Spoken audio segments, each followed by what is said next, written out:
IEBC yasisitiza kuwa haitotangaza mara kwa mara matangazo ya kura za urais kutoka maeneo bunge 290.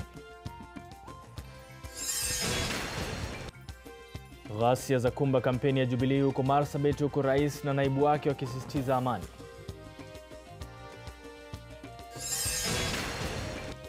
Na kaunti 4 zatajwa kuwa hatari zaidi kutokana na mlipuko wa kipindupindu. NTV Jioni na Harith Salim. Takuwa naye David Agondoa katika lugha ishara.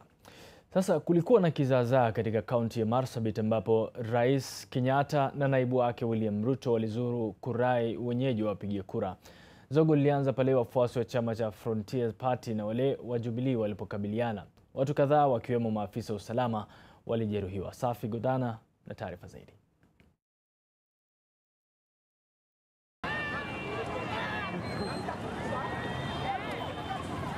Rais Kenyatta na naibu wake Ruto walizuru kaunti ya Marsabit kufanya kampeni yao wakiomba kura kabla ya uchaguzi mkuu. Harambee! Lakini hata kabla ya wawili hao kutua Marsabit, ukosefu wa kuvumiliana kisiasa ulizuka kati ya wenyeji hapa.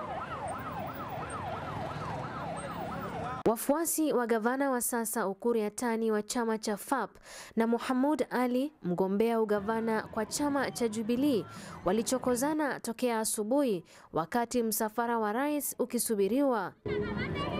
Maafisa wa usalama walikuwa na kazi ngumu ya kutuliza makundi yote mawili, lakini wapi? Mawe yaliendelea kurushwa na ikawabidi watumie vitoa machozi na kupiga risasi angani kutawanya waliokuwa wakizozana. Watu kadhaa walijeruhiwa wakiwemo maafisa watatu wa polisi. Mama huyu ni mmoja waliojeruhiwa.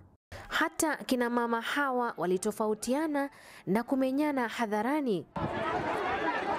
Rais na naibu wake walitarajiwa kukutana na wakazi wa Marsabit katika uwanja huu, lakini baada ya kisa hicho, pahala pa mkutano palibadilishwa. Hebu nione wale wanasema watapatia kura Uhuru Kenyatta. Kati ya wagombea 4 wa ugavana hapa Marsabit, 3 wanaegemea upande wa Jubilee. Ni kuwaomba wenzangu, vikundi vyote viwili, tafadhali na kwa heshima kubwa fanye campaign kwa amani. Kuna kitendawili hapa Marsabit County. Hebu nionyeshe kura ya Jubilee na ya Uhuru hapa Marsabit County. Safi Godana Mamo, NTV katika kaunti ya Marsabit. Na Rais Uhuru Kenyatta na naibu wake William Ruto leo wamefanya kampeni zao katika kaunti za Samburu na huko Marsabit ambapo licha makabiliano yaliyovuruga mkutano mwanzoni, walizindua miradi mbalimbali na kutoa ahadi chungu nzima kwa wakazi iwapo watawapa nafasi kuongoza kwa miaka mingine 5. Na Mheshimiwa Rais, huku kinyang'anyiro cha kuingia ikulu kikiwa kwenye awamu ya lala salama. Sawa. Rais Uhuru Kenyatta alipeleka kampeni zake kaskazini ya nchi, hii leo akifanya misururu ya mikutano katika kaunti za Samburu na Marsabit. Tukishamaliza huo mlango, katika kaunti ya Marsabit yenye wapiga kura zaidi ya 1141, rais alizindua rasmi barabara iliyokamilika ya Isiolo kuelekea Moyale ambayo iligharimu shilingi bilioni 42. Kutoka hapa Moyale kwenda mpaka Marsabit, kwenda mpaka Isiolo, kwenda mpaka Nairobi. Safari ilikuwa ya siku 3. Leo hii ni ya masaa. Kweli ama sio ukweli wenzangu? Rais hakusita kuzungumzia vuta ni kuvute iliyopo kati ya gavana wa Marsabit sasa Ukur Yatani anayewania wadhifa huo kwa tiketi ya chama cha Frontier Alliance na mwaniaji wa gavana wa Jubilee Mohamed Ali. Wananchi akiamua, sisi tunasema mmoja wao atakuwa gavana, huyo mwingine sisi tutaweka kwa serikali yangu. Sawa sawa. Sasa jameni, tabu iko wapi? Na asante sana kwa kuamua ya kwamba Marsabit County itapiga kura kwa amani. Ni kweli ama si kweli? Tunakubaliana tutapiga kura ya amani. Hebu nione tena kwa mikono, amani, amani. Kadhalika, rais alifanya mihadhara katika kaunti ya Samburu kujipigia debe kwa zaidi ya wapiga kura 82,000 waliosajiliwa eneo hilo. Daniel Mule, NTV. Ili kuanzisha barabara. Naam, huku Jubilee wakiendeleza kampeni zao Marsabit, na upande wa NASA ulikuwa maeneo ya Nandi na vile vile Uasin Gishu kupeleka sera zao kutaka kuchaguliwa. Taarifa hiyo bado inapikwa, ila ikiwa tayari tutakupakulia papa hapa NTV jioni. Mbali na hayo ni kwamba kaimu waziri wa usalama wa kitaifa Fred Matiang'i amehakikishia jamii ya kimataifa kwamba Kenya itakuwa salama katika muda huu ambao inajiandaa kwa uchaguzi na hata baada ya shughuli hiyo kukamilika. Matiang'i ambaye amekutana na mabalozi kutoka mataifa mbalimbali hii leo amewapa taarifa kamili ya mipango ya usalama. Leila Mohamed anatueleza kuhusiana na hayo. It was us briefing them on the plans that we have made and them asking us questions about what they need to know, how we will, the process of supporting the observation teams in the country, how we have mapped out the country and concerns they have, and we have addressed basically all the concerns. A crying shame for us as Kenyans. I'm not just blaming anybody. Just as Kenyans, our peculiar habits of thinking that we have the luxury of being able to let our economy go to the dogs because we are having an election. How can we actually change that narrative? Ni taarifa ambayo inashughulikiwa naye Leila Mohamed. Mbali na hayo ni kwamba vyombo vya habari nchini vimeshauriwa kuendelea kutekeleza majukumu ya kuchunguza serikali na hata upinzani licha ya kushambuliwa na wanasiasa. Mwenyekiti wa bodi ya kampuni ya Nation Media Group Wilfred Kiboro amewakosoa wagombea urais na wagombea wenza wao ambao walisusia mjadala wa urais kwa kusema hawakutaka kuwekwa kwenye mizani. Andrew Cheng anaeleza zaidi. Huku vyombo vya habari ulimwenguni vikiwa mbioni kuhakikisha vinabadilika na wakati, hasa kuhusiana na teknolojia pamoja na kubadilisha mbinu na jinsi wananchi hupokea habari, vyombo hivi vimekuwa vikishambuliwa na wanasiasa na kazi ya wanahabari kupakwa tope. Siku moja baada ya kususia mjadala wa urais, Rais Uhuru Kenyatta alidai kuwa mjadala huo ulioandaliwa na vyombo vya habari haukuwa na umuhimu wowote. Unajua wenzetu huko wa magazeti wanafikiri wanatisha wengine. Mimi niwaambia hata 2013 hawakuniunga mkono. Hata safari hii wakikataa kuniunga mkono, shauri yao. Lakini mwenyekiti wa kampuni ya Nation Media Wilfred Kiboro ametofautiana na usemi huo na kuelezea sababu iliyopelekea baadhi ya wagombea urais kususia mjadala huo. I suspect the main battle between the media and the people, the political class, if I may say so, emanates from the fact that the media want to do their traditional role of becoming the public watchdog, the public watchdog of holding the people in authority to account. And the people in authority do not wish to be held accountable. And therefore they want to perpetuate impunity. When some of the candidates say that addressing 9.6 million audience is a waste of time, really should worry us. Because this is not coming from a guy who is selling the vegetables around the corner, but from somebody at the highest level of the land who thinks actually addressing 9.6 people is a waste of his time. Kiboro anasema shambulio dhidi ya vyombo vya habari pia sio jambo geni katika mataifa yaliyostawi. Trump has been on the forefront of actually attacking the media. He calls them fake news and also the enemy of the people. And this is supposed to be from the biggest democracy in the world. And that's what their leader, and he's not a small person, thinks about the media. Lakini licha ya wanasiasa kushutumu vyombo vya habari, Kiboro ameshauri wanahabari kuendelea na ukakamavu wao wa kuandika taarifa zenye usawa na ukweli. Let's not be discouraged that what people are trying to derail us from carrying out our principal role of becoming the public watchdog and holding the people in authority to account. But in doing this, we really need to do it in a professional way, because our only survival that we can is when the public and the people of the public see our role in the society as being a positive role, and that we are watching out for them. Because if we get to the situation, where the public lose confidence in us as a media, then I don't think we're going to have a business going forward. Kiboro anasema haki ya wanahabari na vyombo vya habari kuchapisha taarifa lazima ilindwe katika kila demokrasia. Andrew Ochieng, NTV.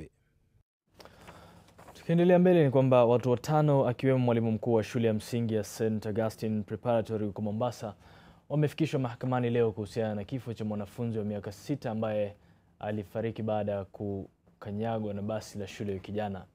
Sara Kesi ambaye ni mwalimu mkuu, mweka hazina Venant Mosaru, dereva Valdi Mbadi, fundi Abednego Mwendwa na msaidizi wake Charo Kazungu. Hata hivyo hawakusomewa mashtaka. Upande wa mashtaka ukiongozwa na Alexander Muteti walitaka mahakama itoe agizo kwamba kwanza washukiwa wakaguliwe na madaktari wa akili na pia alama zao za vidole zichukuliwe na polisi. Aidha alisema wanapania kuwashtaki 5 hao kwa kosa la mauaji, jambo ambalo lilipingwa na mawakili wa washukiwa wakiongozwa na Gikande Gibuni na Francis Kadima. Mawakili walidai kwamba uamuzi wa shtaka hilo uliafikiwa kutokana na shinikizo kutoka kwenye mitandao ya kijamii na pia sababu za kisiasa, jambo ambalo Muteti alikanusha. Jaji Dora Chepkoni anatarajiwa kutoa uamuzi kuhusu ombi hilo kesho asubuhi.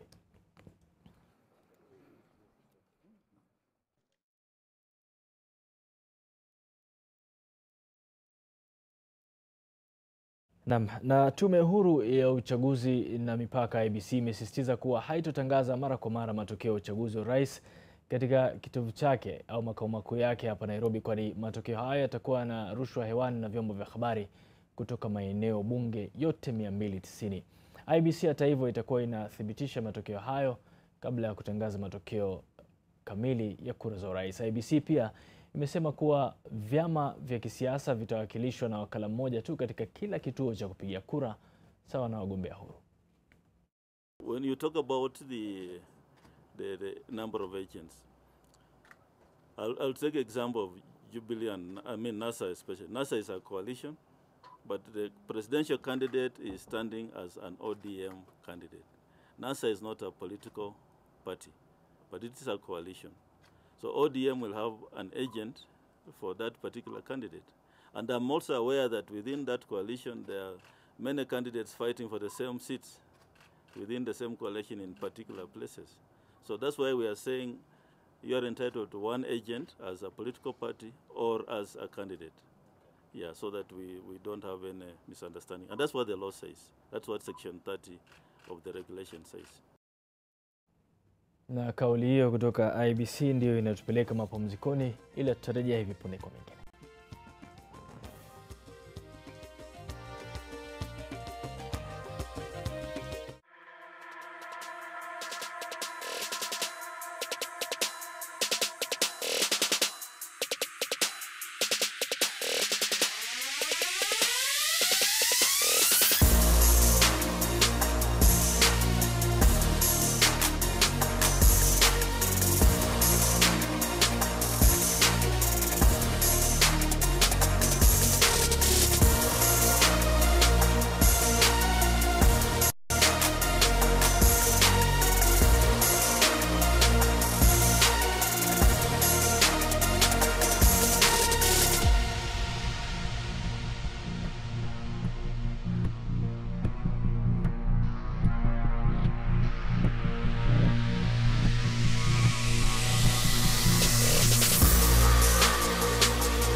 Kampuni ya Nation Media Group imetangaza kutoa mgao wa shilingi 2 na senti 50 kwa kila hisa wakati wa mkutano wa kutoa ripoti kuhusu mapato ya nusu ya mwaka. NMG imerekodi faida ya asilimia 2.3 ambayo ni shilingi bilioni 1.2. Kitengo cha televisheni cha NTV kimerekodi faida ya asilimia 18, huku kitengo cha dijitali kikiwa na faida ya asilimia 54. Kampuni ya NMG leo iliandaa mkutano na wawekezaji ambapo ilitangaza faida ya asilimia 2.3 ambayo ni shilingi bilioni 1.2 kabla ya kutoza ushuru. Aidha, faida hii imetokana na ongezeko la mapato ya asilimia 18 katika NTV na asilimia 54 katika kitengo cha dijitali. NMG imetoa umiliki wa jarida la kijamii la Kenya Buzz ambayo imeongeza mapato maradufu. Mgao wa shilingi 2 na senti 50 utatolewa kwa kila hisa.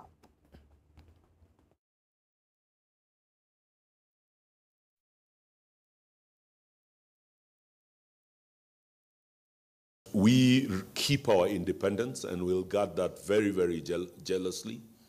But having said that, stay true to our editorial policies and ensure that it's balanced. We question ourselves a lot, probably more than we are questioned by people from the outside as to whether we are living within our values. I can assure you that we are persistently trying to ensure that we are covering everybody and we are covering them fairly. As Kenyans, our peculiar habits of thinking that we have the luxury of being able to let our economy go to the dogs because we are having an election. How can we actually change that narrative?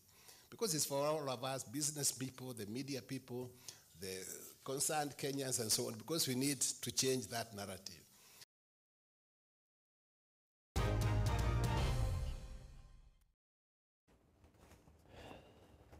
Naam, Wizara ya Afya imezitaja kaunti za Kisumu, Machakos, Nairobi na Garissa kama maeneo hatari ya kuzuka kwa ugonjwa wa kipindupindu nchini. Wakati huo, serikali inalenga kuomba usaidizi kutoka mashirika ya kimataifa kusaidia katika kudhibiti kuenea kwa ugonjwa huu nchini. Na huko visa zaidi vya kipindupindu vinaendelea kuripotiwa kote nchini. Serikali ya Kenya chini ya Wizara ya Afya sasa inaomba kupigwa jeki na mashirika ya UNICEF na WHO katika kukabiliana kuenea kwa ugonjwa huo. Katibu katika Wizara ya Afya Julius Korir alisema haya katika mashindano ya taasisi za mafunzo za KMTC yaliyoandaliwa huko Mombasa.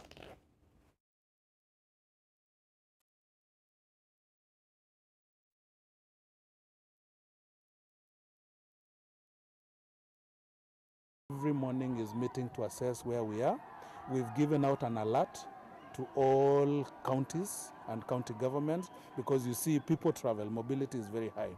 And so we are telling all the other county governments to be on high alert so that at least we don't have this disease spreading. And what we are happy about, as I said earlier, is that like for Garissa, we've not had a reported case in the last 1 week, which means the measures that have been put in place in Garissa are working. Nairobi, as I've told you, new cases are declining, and we are hoping by the end of this week there will be no new cases that are being reported. Turejea hivi punde na spoti.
FC Leopards leo itakutana na Wazito kwenye robo finali ya ngao ya GoTV baada ya kushinda Bidco United mabao 2-1 kwenye awamu ya 16 bora mjini Thika. Wakati huo makala ya 15 ya mbio za Standard Chartered Marathon yamezinduliwa rasmi leo jijini Nairobi. Taarifa hizi na nyingine ni kwenye mseto wa spoti.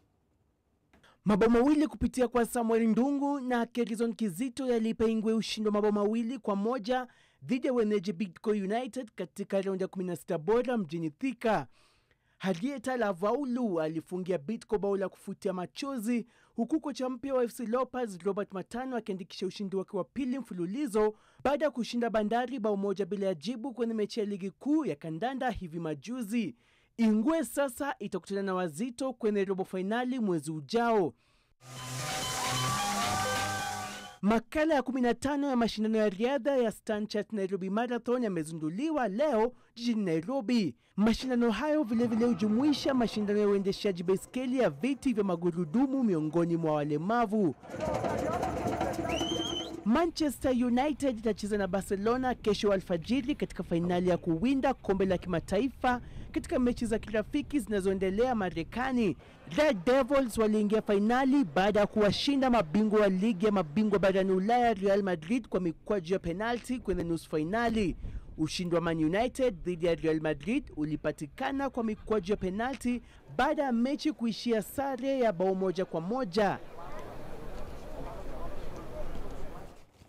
Na timu ya taifa ya riadha inaendeleza mazoezi yake kambini Kasarani, huku ikilenga kuhifadhi taji lake la dunia wakati itakaposhiriki mashindano ya mwaka huu mwezi ujao jijini London. Timu hiyo ambayo iliingia kambini mapema mwezi huu inajumuisha wanariadha walioimarika wakiwemo David Rudisha, Ezekiel Kemboi, Helen Obiri, Faith Chepngetich na mrushaji mkuki Julius Yego.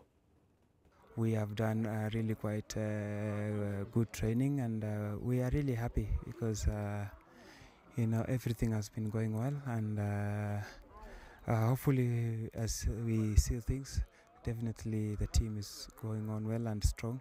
It's true that you know, I'm going back to the stadium where I became to the limelight, being the first Kenyan to appear in the Olympics, and we're going back there now for the World Championships. And you know, my main target, of course, is to make to the finals, and in the finals, you know, I will try to win a medal because you know, it will be a big thing for me. You know, I won in 2015. I got silver last year in Olympics, and you know, I'm going just, you know, I want to try to win.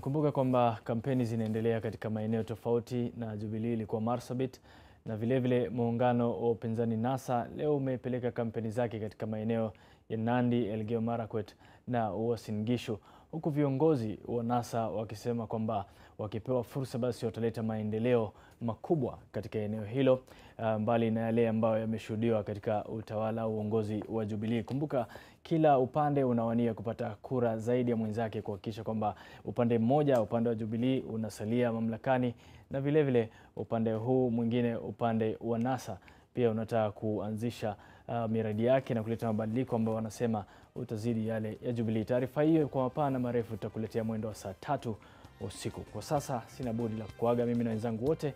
Uwe na usiku mwema.